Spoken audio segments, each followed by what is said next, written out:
Okay, so what we're looking at is finding out what people think the students should have when they leave foundation. And I think the ideas might be a little different. And it also links a bit to our accreditation.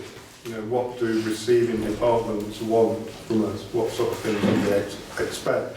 And I think it's also changed a bit as the university has changed to a common core, which I would think, but I'm going to preempt, I would think has a major bearing on what our students should do and be prepared for.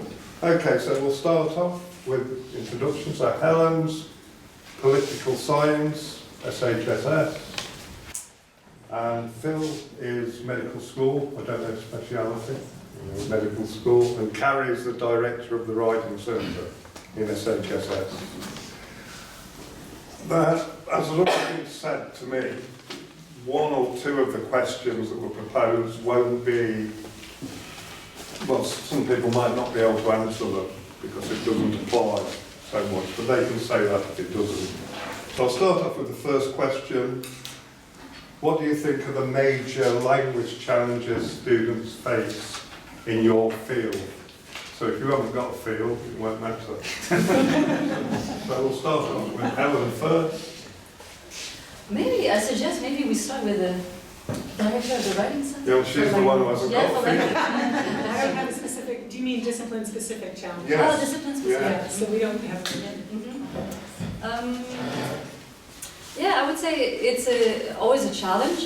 Even I was teaching fourth-year students this semester, and during the exam, I normally don't answer any questions, but there were so many questions about meaning of some words, which were, to me, very typical to the field and very common to the field, such as a crackdown on political opponents. They did not know the meaning of these words, and these were fourth-year students. So I was really surprised. I was like, how come they don't know this word? And this is one example among many. And I'm thinking, this is discipline specific, but not necessarily. I mean, crackdown is a word that we might use in other contexts than political, than what concerns political issues. But I don't know. Am I here to propose solutions? I'm not sure. But as you can probably hear, I'm myself not Anglophone, so my first language is French. So even for professors, it's sometimes a challenge. I mean, I hope that my English is pretty good, but better than the students at least. But I never encounter, I never have moments where I don't understand, what I'm reading. But they do. So I'm thinking. And sometimes I'm sitting, when we peer review our classes, and I'm with Anglophone professors, for instance, especially in the junior classes, I keep wondering, do they know this word? And I don't know, maybe we should think of exercises to make sure that the students actually know what we're talking about, the concepts. We deal with a lot of concepts in political science, and we assume that the students understand them in the context of the things, but it might not always be the case. We might think of ways of, the words taken out of their context if they are understood by some students, and that's really a challenge for junior students, but even for senior ones, like the students I had in this class this year. So it's all about the vocabulary. Yeah. Sorry. That's an inside joke. I don't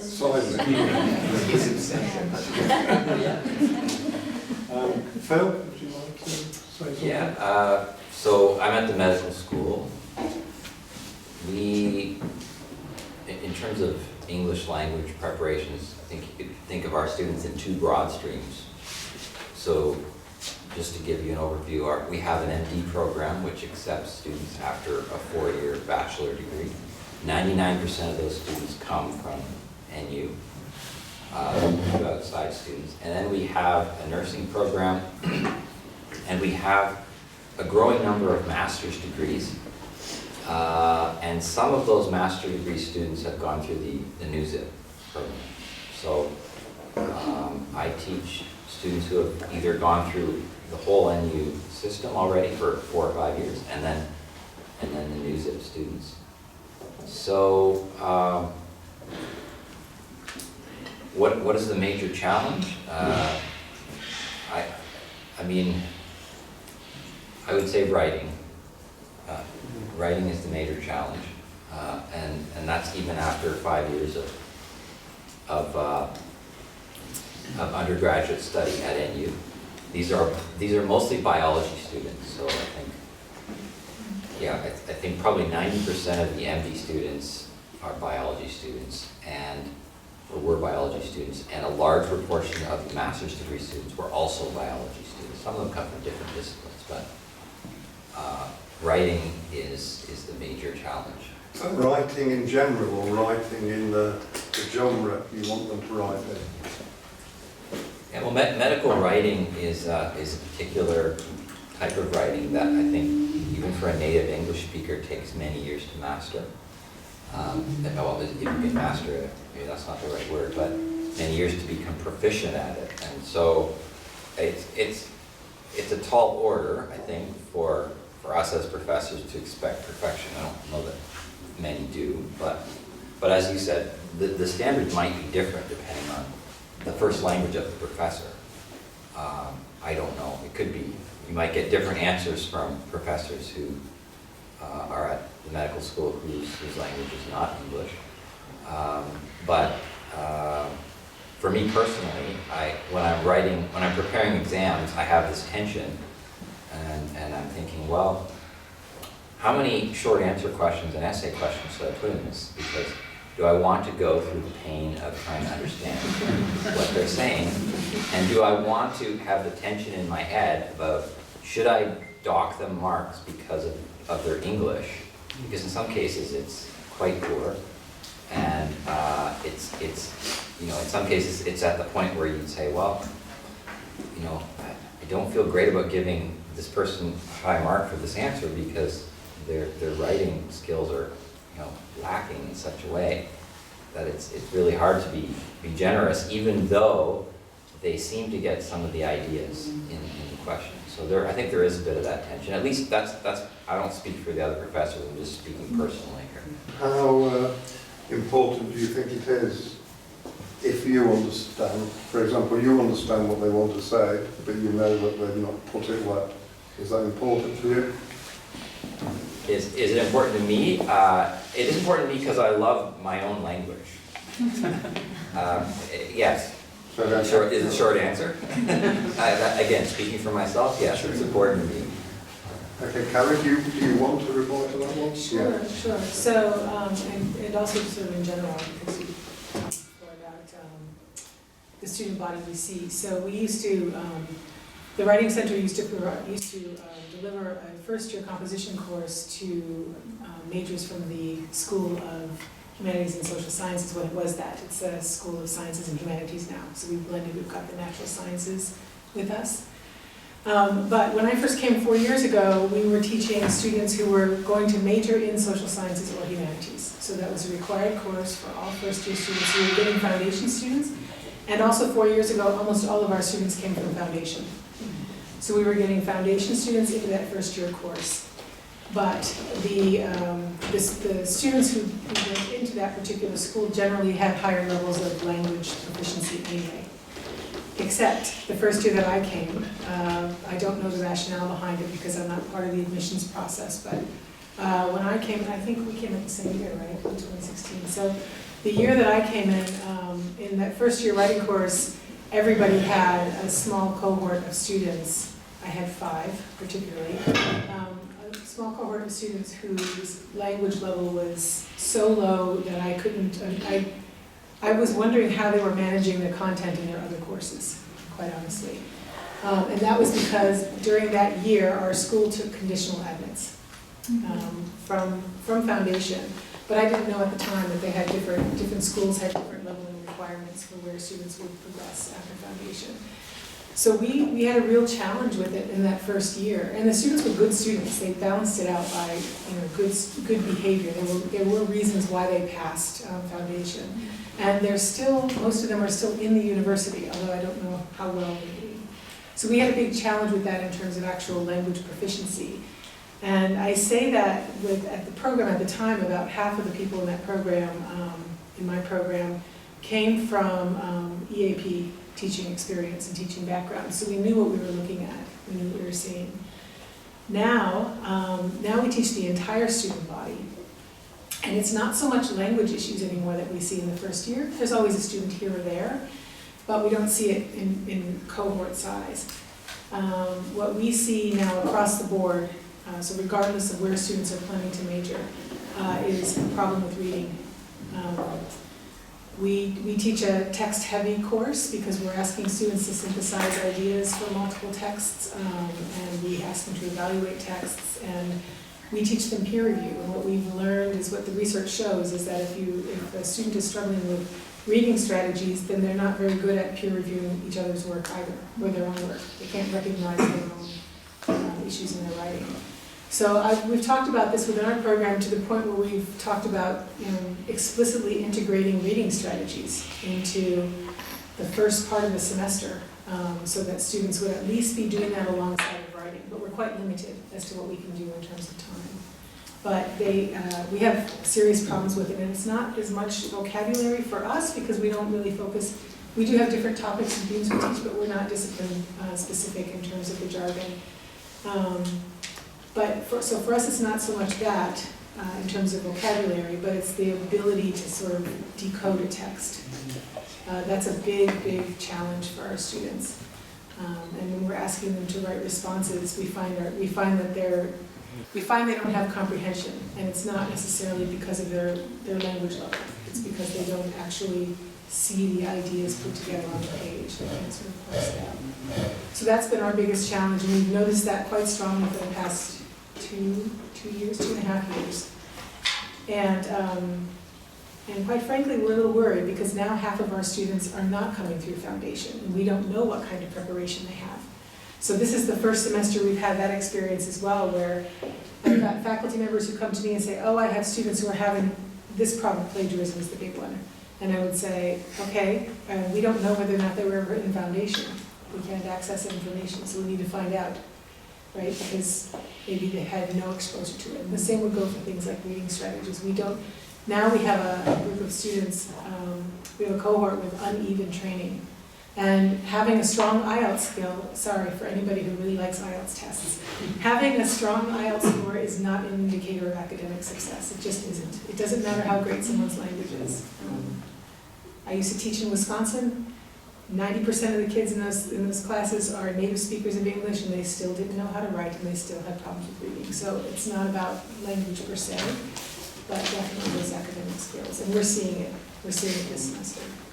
Well, that links with another question, but did you say you didn't know which ones were direct entries and which ones were? That's right. No. That messes up that question a little bit. So one of the questions was, do you notice any differences between direct entries and foundation students? But no one knows which are which. I can add something about it. I teach, this semester I was teaching a class that I taught many times before. It's an introduction to comparative politics class. It's usually a fairly large class. And I have fairly similar assignments every semester. Just the reading itself changes. So it's analysis of one text, trying to identify what are the main arguments and so the main findings, main arguments, the theoretical approach that the author or the authors are using. So fairly similar, it's just the reading changes from one semester to the other. And in this class there are 75 students, and I asked them at the beginning of the semester, who here has been through foundation? So I don't know exactly who are the students who didn't, but half the class didn't. So it's a fairly large portion. This assignment was a disaster. There was a big difference from the other semesters. So then I was thinking, oh yeah, foundation year really makes a difference, because I can really compare the scores of the students this semester compared to previous ones. And the exercise itself, it was a text that I used before. It was not a completely new text that I used in previous years, 2 or 3 years ago, and which I find not very difficult. But the students really had a hard time. And for the first time since I'm teaching this class, I had to curb the grades because they were so bad. So comprehension is really an issue. Reading was really an issue. It's a text that is fairly descriptive, not very complex in my opinion. But yeah, so reading is an issue. Yeah, trying to identify the main arguments is a challenge. Bill, do you want to add anything? Yeah, I mean, as most of you would know, medical reading's kind of boring, and there's not a lot of nuance, so maybe you're right, maybe reading for our guys is a little bit less complex in that regard, because, you know, there's a lot of fact-based phrases and concepts and logic, and when you write medically, you don't try to communicate nuance, so maybe it makes it a little easier. I never thought I didn't think about the reading actually, because in my experience, it hasn't been a big barrier. You were talking about the difference between foundation and no foundation. Would it be helpful to comment on new zip and no new zip? Yeah. Yes, please. Because we see our MD students are like 5 years in, so probably the effect of the foundation year is kind of mixed in with their other 4 years of undergrad. Tough to tease out, but we do get the master's degree students, and we'll have a mixed class of students who have come from, like, they're usually MD students, so they've done 5 or 6 years of an MD program in a local university, and then they go through the new zip. It's just a year, right? Mm-hmm. Just a year. And then they join a cohort of students who probably has gone through NU biology. I would say if you didn't tell me who they were and they all gave oral presentations, I wouldn't be able to tell the difference.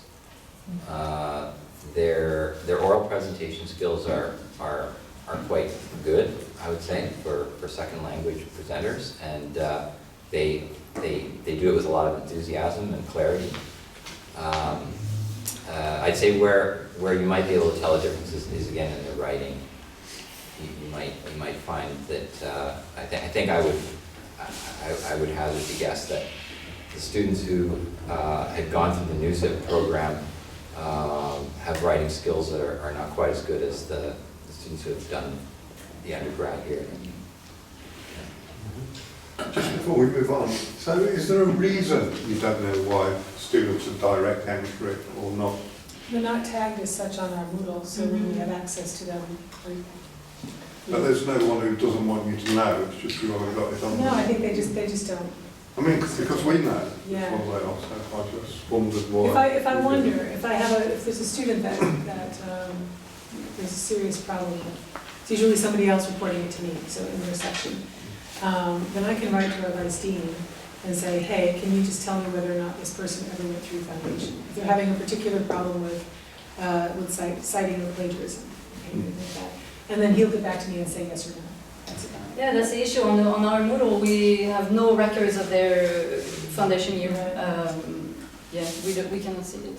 I mean, in one way, we don't really want to stigmatize, No. for students who haven't come in. I think most of us do the hand raising thing at the beginning of class too. We do it in the first year. We do it for practical matters because direct admits don't know how to use Moodle or turn it in, and foundation students do.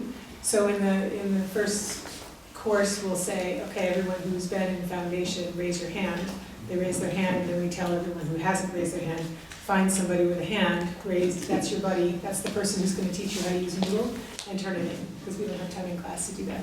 So they, it's also a way to kind of blend them into the university, because I've had direct admit students tell us they have a problem with social integration into the university as well. So. But that being said, some of my most brilliant students were direct admits as well. One, I wrote him a recommendation letter recently, and he's applying directly for PhD from undergrad to PhD. You might know him. He's exceptional. And another one, he was in my class. He was 16 years old. I was asking the students, "Have you ever voted?" And they were like, "No." I said, "Why?" I said, "We're too young." I said, many of them are very young. Well, just to add some context to that, this year there are far more direct entries in year one than ever before. It's about half. Yeah. There used to be a tiny amount, and now there are far more, so that may have something to do with what's happening. Okay, we'll move on. They're all linked, actually, like this. So, how do you view their ability to engage in critical thinking? You can start this one.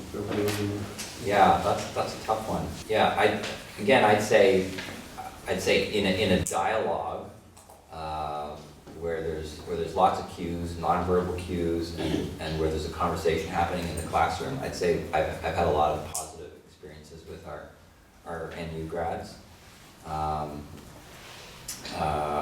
And where you sort of lead them through the logic of a scenario or a clinical problem or a patient, and they can see the logic in that. But if you ask them to critically appraise, say, a piece of research or a paper, or think critically about a particular topic that you've discussed at length in the course, then I'd say that yeah, they're not reaching as high when it comes to writing again. So hopefully the core curriculum will help you. Since most of your students are coming through biology, last year was the first year that biology students were required to take any writing classes. Mm-hmm. So you've got 3 more years. So they're taking writing in the first year? In the first and second. First and second years. So, Okay. 3 more years and then We'll look forward to that. Football, Yeah. still here. So for context again, and Carrie can probably right or wrong, but when they were on pathways, some students had much less writing in the first year than they do now. The idea is that everyone should be able to write and go wherever they want up to the end of year 1. They could choose to change. Yeah, so with the core curriculum now, all first-year students have to take the first-year comp, and that's argument, it's teaching argument. So it's reading argument, but also writing argument.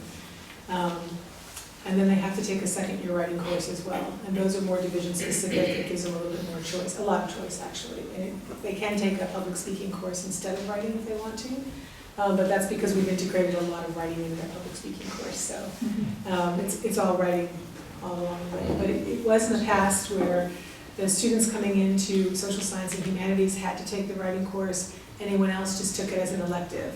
So about 30% of our students were from the sciences at that time, taking it as an elective, and we never had engineers taking our course. And if it weren't a requirement now, we still wouldn't. For the critical thinking, if I can build on this, I think a lot of this has to do with, preparation is certainly part of it, but it's also how much time they have to focus on it. They have pretty heavy schedules, as you all know. And I say this with some generosity because traditionally we get a mixed bag of students in our classes, and a lot of it has to do with how engaged they are, which I'm sure all of you understand, right? How engaged they are in the material. We just started teaching our first year course as a summer intensive since it's required. So about 10% of our students fail that course, and they must take it to progress. So they have to retake it in the summer or in the second year. Beyond second year, they're not allowed. So they've got that benchmark. I taught for the first time, I taught that course, the writing course as an intensive course over the summer, and we were really skeptical, the handful of us who were teaching it. We're like, how are we going to cram 15 weeks of this course into an 8-week semester? It's so intensive normally, it's workshop-based, how are we going to do this? It was perfect. It was great, and my section was full of engineers. And it was one of the best courses I taught. And they told me at the end it was because they were only taking one class. They could focus, and they really got into it. It was intensive work, and they really did well. And the critical thinking part came out as well, too. So generally speaking, we notice our students are really good at analysis. Actually, the engineering and science students are really good at analysis. They can take things apart. They're terrible at synthesis. Okay, and so that's in their first year. So when they first come into our first year writing program, we integrate formative assignments on source synthesis papers because they just can't, they're really good at listing ideas. And he said, and she said, and he said, and she said, cite, cite, cite. So it's like one paragraph, one source, one paragraph, one source, one paragraph, one source. But putting sources into conversation is not something that any of them really come to us with a facility to do. And some of them can catch on rather quickly, some of them it takes a bit longer, but that seems to be kind of the breakage point at the critical thinking model. So we're, analysis perfect, and the engineers are stellar at analysis, they really are. And once they get the synthesis part, then they're off and running. Yeah, I think in social sciences and political science, something that is required and encouraged, right? Critical thinking. I teach politics. It's a bit of a sensitive topic, especially because I teach politics of Kazakhstan. So critical thinking is I wouldn't say dangerous, but I didn't encounter any issues whatsoever in my classes. But it was interesting to see. Maybe here it will be more topical than pedagogical. What I'm going to share, but so some of the students were very patriotic, right? And they were upset at times about the things that they were hearing, but that's the context, I think, here. But probably the same is happening also in the United States or in other countries, where people sort of not refuse, but are not so willing to use their critical thinking, right? But on the other side, there were a lot of students who told me I received the students' evaluations yesterday, who told me that it was eye-opening, that you can criticize, but with the right tools, right? So it's not saying that this is completely. We should completely disregard what's happening here and criticize the government entirely in its entirety, but you need the critical tools, and for them it was kind of eye-opening to get the tools to criticize their own country, so this was interesting. But at the same time, one student was. I invited one Kazakhstani professor in the class to share her research, and afterwards I heard the student saying, "Why should we respect her? She's criticizing our government." So, and then I was thinking, oh, I totally failed, promoting critical thinking. And I noticed a very big difference between junior students and senior students also. So I'm talking about my field specifically because it's sensitive in Kazakhstan. Although we enjoy a lot of academic freedom here, definitely. But the junior students are sometimes amazed by thinking, oh, we can say that? Yeah, so are we allowed to say this at this university? Whereas the senior students are more comfortable in exercising their critical thinking in the context of politics in Kazakhstan. And finally, so one of the exercises I give in my class is, so I try to identify the main arguments and then write a question. If you had a question or a criticism for about this piece, what would you say? And they are struggling with this a lot. This is very difficult for them but even I remember as an undergrad student, it was also very difficult for me. Criticize this, say, who am I to criticize this? Yeah? Sometimes it's also a lack of confidence in the students to exercise their critical thinking because this is a published author, who am I, undergrad, to criticize this? So there's also this issue, there's the context, the preparation, and even the personality. So that's what I would say. And you can see it, I mean, in PSIR, this might ring for you, but so I was teaching second and third year students in a writing fellows course. So these are advanced students anyway, they're already good writers. But they were doing these pretty sophisticated literature reviews of a topic in their field.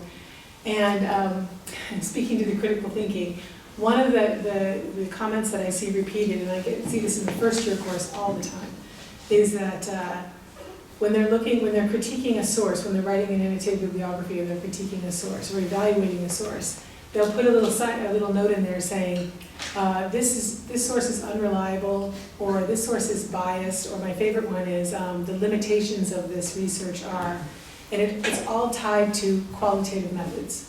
So for them, numbers are true, right?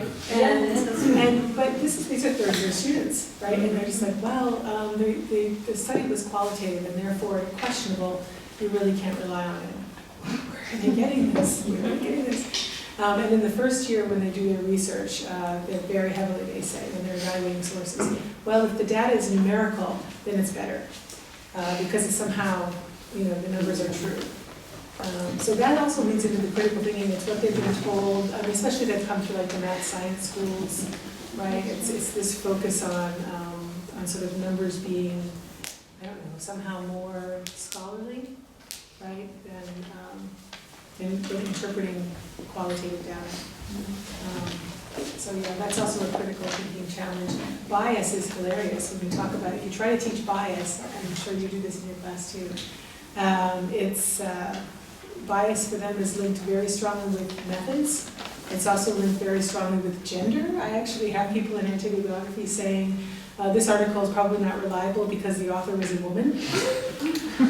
Right? These are not odd things. These are things we see on a fairly regular basis from first-year students, right?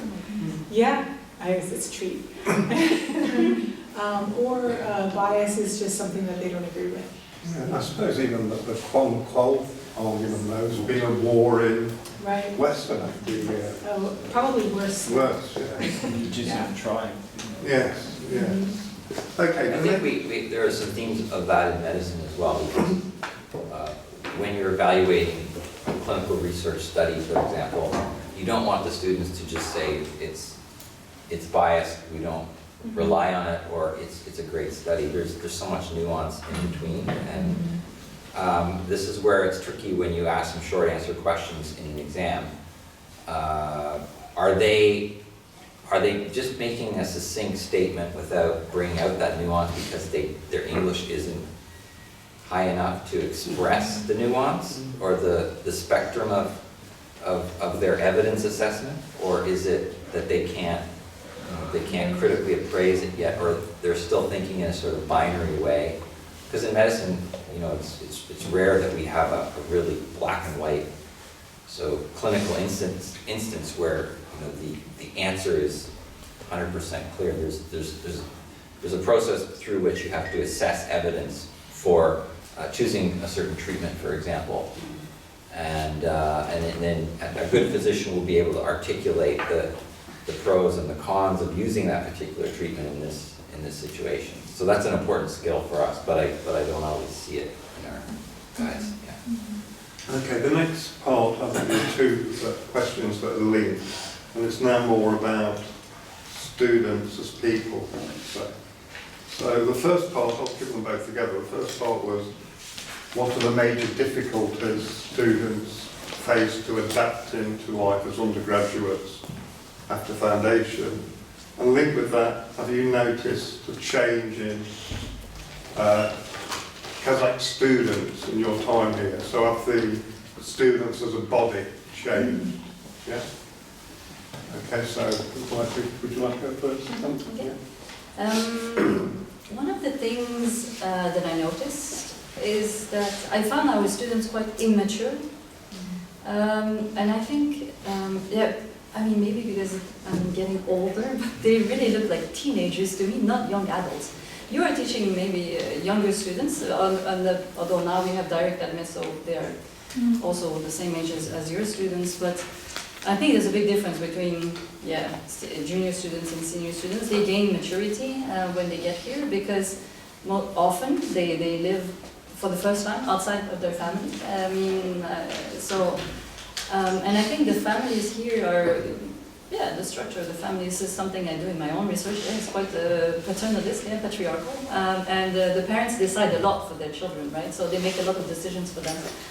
So they lack autonomy, maturity in that sense. They're still young, but at the same time, I find them quite immature, and they are insecure as well, especially girls. I think there's a very big difference between boys and girls. Here, girls are not as willing to speak in class, to intervene in class. I always encourage them. I said, so the cleverest students in this class are the quietest ones sometimes, the ones that don't intervene. So this is, I think, a big issue, but these are larger social issues for sure, but it impacts our work as well. But I've had a very challenging course this semester, very challenging class. They were mostly senior students, and most of them were male students in general in SSH. There are more female students than males, but this class was fairly big, 46 students, and the majority of older male students, and some of them, I must say, quite macho. And it was really a challenge for me, so I would say things, and then they would be like, that's not true. They would say that, things like that. So Which is like, why would you say this to a professor? I was citing even statistics, yeah, so something, a fact, yeah. I mean, a research that has been done. You can question the methodology, right? But you cannot just say that it's not true. So again, critical thinking was not really there. So I'm talking about the same student who claimed that, you know, we should not support this Kazakhstani researcher because she's criticizing the government, but yeah, very challenging class, and I think female professors also face different issues because of that, and some of them were pressuring me very hard for grades. I'm not known as an easy grader, as a soft professor, but these guys, they stayed in my office very long trying to make me change my mind about grades, so this was very annoying. Yeah, this semester, and I think, yeah, so the gender issues here, yeah, impact our work and the way students perceive and behave with professors. So I think older professors or older male professors, yeah, will not be challenged as much as, I'm not that young, but fairly young female professors. So this is one thing, I think, maturity. But at the same time, and the junior students are very anxious, I feel, to get grades. So they're used to, especially direct admits, who have not been through the transition of foundation and having average grades, right? So they were always the best in their schools, and so the young students are very anxious. I noticed that the senior students are more relaxed. They're finishing, although some of them, they want to finish with a very high GPA, so these were the ones who were pressuring me this year. But yeah, anxious for performance, and I think this is again one of the connected to the family dynamics, because a lot of their parents put a lot of pressure on them, yeah, to perform. They're here, they get a chance, they study for free. I mean, we all know that. But we see that in our classes too. Yeah, they talk about their parents. So much family drama in Kazakhstan. I don't know if it's. I taught briefly in Canada before coming here, so I don't know. Maybe you have more experience in other countries if they are very different than other students. But here I find them quite anxious, and their lives are filled with drama, quite a lot. Yeah. But at the same time, I think a lot of them, I'm just talking about negative things, I realize. I'm sorry about that. But I find them really engaged. In our field, they're really engaged, they really want to succeed, they like it. Most of them are really motivated by political science. And they want to, a lot of them pursue their in graduate studies, and we have good cohorts of students, really. I would say we also have a master degree program. But the students come from outside the NU, and their performances are not the same. And yeah, so a lot pursue graduate studies, very engaged, and overall quite pleasant, right? So this maybe what I'm sharing today is tainted by my very recent experience with this fourth year class, which was challenging. But yeah, I would say in general quite very polite. Maybe that's the good side about family structure, yes, so they respect authority and older people. A lot of our students, that yeah, they have this respect for authority. That might not be the case in North American or European context. Yeah. Would you like to go on to add anything to that? So for me, it's a little bit, it's the same experience with similar students from what you have, right? We get, but for me, my background is a little bit different, so the students that we work with here for me are fantastic. So it's all relative. I'm comparing it to Latin America or parts of the Middle East. Parts of the Middle East, not all of it. So I originally came to NU because a former colleague of mine had been trying to get me here for like 3 years, and I was doing project work in Latin America. I said, no, I'm fine, I'm working with professors, I'm great. We're trained teachers. And then he said, you know what, these students here remind me a lot of the students we worked with in Kurdistan. And I was like, okay, sold. And he was right. So the students here I find are, yeah, they're mature, they're young, and they're a bit sheltered. Yeah, very sheltered. But for me, compared to previous teaching experiences, our students are really good overall. I mean, we have some disciplinary issues, although, like in my program, if people get that, they send them to me. Mhm. So we have some disciplinary issues, and but I mean nothing on par with what I'm used to in other contexts as well. I think our students are pretty remarkable. I think they are under a lot of stress externally as well as at the institutional level and just the workload that they carry. I know that carrying 5 classes at university is a norm, right? It's a North American norm, but regardless of how advanced students' language is, it still takes them longer to get through reading. So even if they sound like they're near native proficiency, they're still reading, up to 3 times slower, right? And the native speaking students would. And so a 5-course load with all those ECTS credits, that is a significant workload. And I think that overall they handled that pretty well. Okay, I think some of us have been around a long time here. I've noticed differences. I mean, I've been here 6 years, and I remember the students in my first year. The boys would all turn up in their suits and ties, and they were very, very respectful. I mean, the vast majority, like 90%. So they look like students now. They didn't used to look like university students. And I think with that, perhaps a little bit, they become overconfident, I'd almost say, with some of the effects of the schools before they get here. Yeah, I thought that was an interesting question. And it's interesting with the pressure as well. I read the president's thing about universities today. Did you read it? About the amount of corruption, basically. So, like, massive amount. He was calling them, the Kazakh universities, he was calling degree mills. Mm-hmm. So we've got to take it, I think, into account that in this university, at least, they have to do work to get their degree. It seems like in the majority almost of the other universities, they don't have to do that. So it's probably a bit of a culture shock as well. What did I get myself into? Okay, so now I think if anyone else has got any other questions, it's a free, clap your hand, don't shout. I had a question about reference management software like Zotero and do you have a school policy towards using this software? Do you encourage it, disencourage it? Are you not bothered? There's no school, so I'm on the teaching and learning committee, so there's no school policy on using it. I think it's just a professor policy. I encourage it. When we have enough staff or faculty, we offer communication courses, and I know that the professor who teaches communications tells his students to do it. For the master's students in engineering, we tell them day 1, right, get that software and start using it. Go to the library, get your tutorials, start using that just to help yourself out.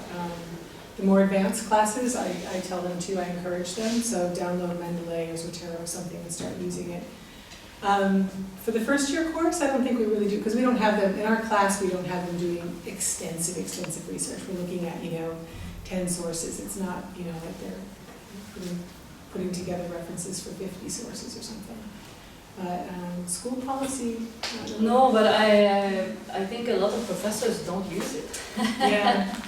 Because the other day, I use EndNote, and I had an issue. I was looking for support among colleagues, and people were like, no, we don't use it. How? Why? Yeah. So that's an issue. So students, no school policy, and a lot of professors themselves don't use it. Yeah, we do tell students, however, if they are using it, that they should treat it the way that they would treat like grammar check or spell check, which is that, the software will put their citations in the proper order, but it's not going to change things like font, right, or capitalization. They have to go back and proofread that and make sure that that's all correct. But we don't have an issue with it. We don't expect. We explicitly tell students not to memorize citation conventions because they change.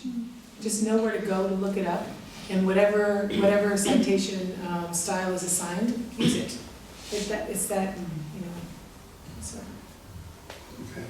You mentioned presentations, and I'm wondering how important giving presentations are in the undergraduate schools and beyond?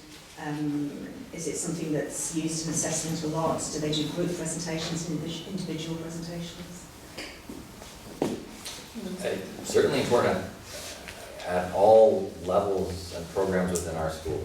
Yes, absolutely. They are presenting, I think, right from the first month of the MD program in short presentations, and certainly in longer presentations with more expectations on them for the graduate program. Individually? Individually, yes. Mostly individually, sometimes as groups. In my classes, it depends on the level. So first year classes, no, I teach. Next semester I have 100 students. Impossible to organize this. In upper level classes I do, and it's in the form of posters, which I find a very good pedagogical tool, because it forces you to organize your thoughts in a written form, and the students like it too, because the poster version of the presentation is more relaxed, because I tell them it's like we are going to walk around, yeah, so you don't stand in front of the class, and then everybody has to listen to you, and it's yeah, for people with shy personalities, it might be a challenge. So I do the poster presentations, which is I think in my department a lot of professors organize those kind of presentation posters or regular presentations. It's fairly common in political science, mostly individually. In one of my classes I had 50 students, but my very first semester organized group presentations, but yeah, it was a disaster. Not a disaster. The students had very little time to speak, and like, why am I assessing this very short presentation, 10% of the grade dedicated to that 3-minute presentation? I thought it didn't really make sense. But in social sciences, it's fairly common. We do it in all of our classes. All of our writing classes have some type of presentation. So the first year course, those classes are small. They're 16, like your classes are. And so there's an oral presentation at the end, and it serves the purpose of like the publishing part of process writing. So this is how they sum up what their research essay is. And in my classes, when I teach that, these are like 5-minute presentations, so I have them do Ignite presentations to keep them Ignite. This is great. So Ignite presentations are like Pecha Kucha but shorter. So it keeps them from reading off of a screen. There's no text on their visuals, and the whole purpose of it is that they have to practice before they present, because they have to be in sync with their visual aids, and they have to end at 5 minutes. So it's that's the primary purpose for it. But they like it, and then I make them do research on Ignite presentations before, and then they have to explain to me what they are, and then they produce them. For the higher level classes, sometimes there are smaller projects in the middle of the term, researching genres in a particular discipline, for example, and then I'll have like pairs do presentations. For the courses that we teach to the graduate students, the technical communication course to the engineering, there were 88 of those students, I think, last year. They have a mock conference at the end of the semester, so they have to do e-posters, and they organize everything. They organize the conference, they organize the strands, they organize the presentations. They did a great job with them too. So we incorporate presentation skills into everything. I think we ask a lot of our medical students, because, as you may know, they starting 3rd year, they practice in the hospitals. And the hospitals are, of course, in Kazakh, Russian, mostly Russian.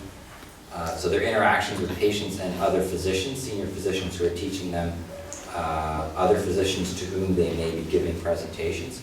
That presentation style in Russian would be very different than English, so they kind of have to flip or perhaps adapt somehow. So it's quite a complex thing, I think, we ask of them, because the conferences that they go to, they hear medical presentations given in a particular style, and then we're trying to introduce a slightly, or perhaps a very different style in English. So it's not always an easy transition for them, but the language of development of medicine is English. So if they want to, continue in that road in the future, they must learn how to do it in the English language.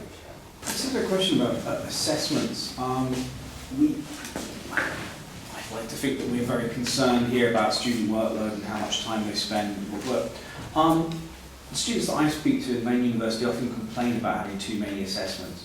Do you think that there is a solution there in time management, or do you think that there's maybe more responsibility of the courses to trim down their assessments or to coordinate them? Is that the student's problem that they just have to deal with, or is that the university's problem of assessment?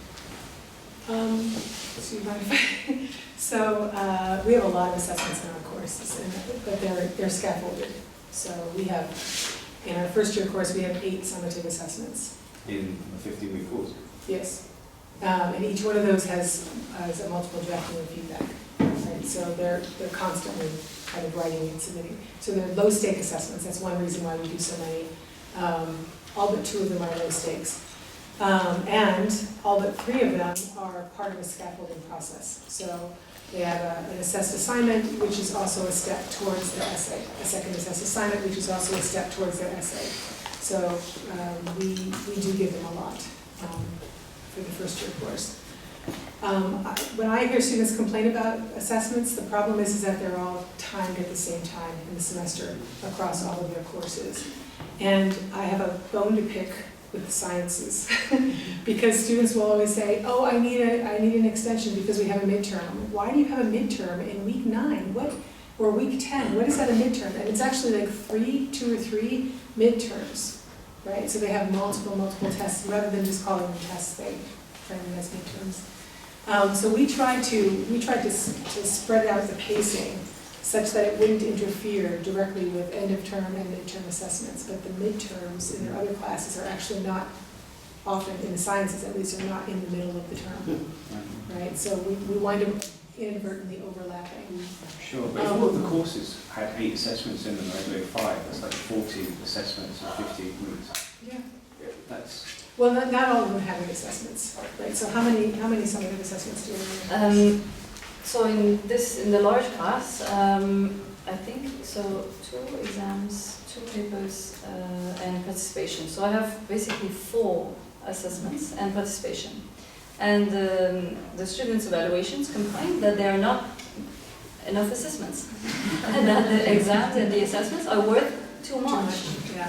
So it's a fine line between, if you fail in one assessment, then you're in danger of failing. You will not perform very well in this class. So what do you do? So I was also actually thinking after reading, I said, oh, maybe I should put in more assessments in this, but then what's the balance? It's hard to find a balance. I mean, in general, people complain about everything all the time. No one is always ever happy. Not only the students, I mean, people in general. I think the other thing is that we issue sort of midterm reports on how well they're doing, just satisfactory, non-satisfactory. And so you have to, like when we design new courses in our programs, I'll tell whoever's designing courses, you need to have at least 40% of your assessment done by the midterm. Because you've got to be able to say satisfactory or non-satisfactory based on actual marks that you have. So you can't have one huge assessment at the end. And actually, at our teaching and learning committee, we won't approve a course that has like one major exam at the end or one major paper that weighs, anything. I mean, 60% is high for us, but we'll do that. But we don't, we'd rather have it spread out so that students can see how they're doing and get a chance to improve.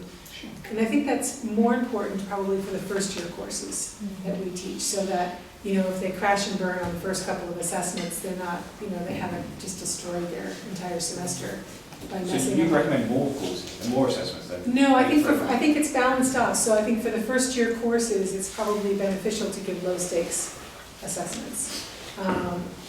For our courses, especially because students have to, it's process writing, so they have to have a chance to kind of make up whatever they need to make up.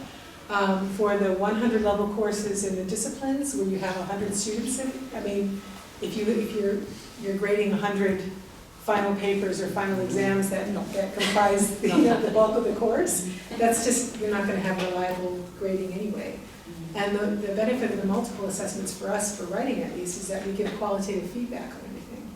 So students, it's not just, this is my benchmark, but it's actually getting feedback from their instructors. I wanted to ask, you specifically mentioned feedback and giving continuous feedback, and I'm sure that you are also giving your students feedback as they're progressing through your courses. I wanted to ask, how do they accept that feedback? Are they good at taking that on board, or do they have difficulty understanding what you're getting at? Yeah, I think you can go the whole range on that one. Partially, in that everyone has a different way of giving feedback, and some is more or less effective. Sometimes students don't bother to read it, they're just looking at the grade. Numbers are the truth, right, and the words are not. So it depends. I mean, I think students who want feedback and value it will read it and follow up with it, some don't. In some of our courses, we have students write us, again, another form of, it's formative, a formative assessment, but we'll have students write responses to their instructor on the feedback that was given to ensure that they read it, right, and that they understand it. So they'll have to submit something via Google. So, but yeah, that's just a huge area of very interesting research. I taught the writing fellows this semester, and I have 2 people who are doing their research projects on just that next semester. Okay, I think that's it. I think it's been very interesting. Lots of echoes of what we do. I think in some ways it was reassuring, some of the things we've heard, but you might not think that. So, I'd like to thank our participants. So.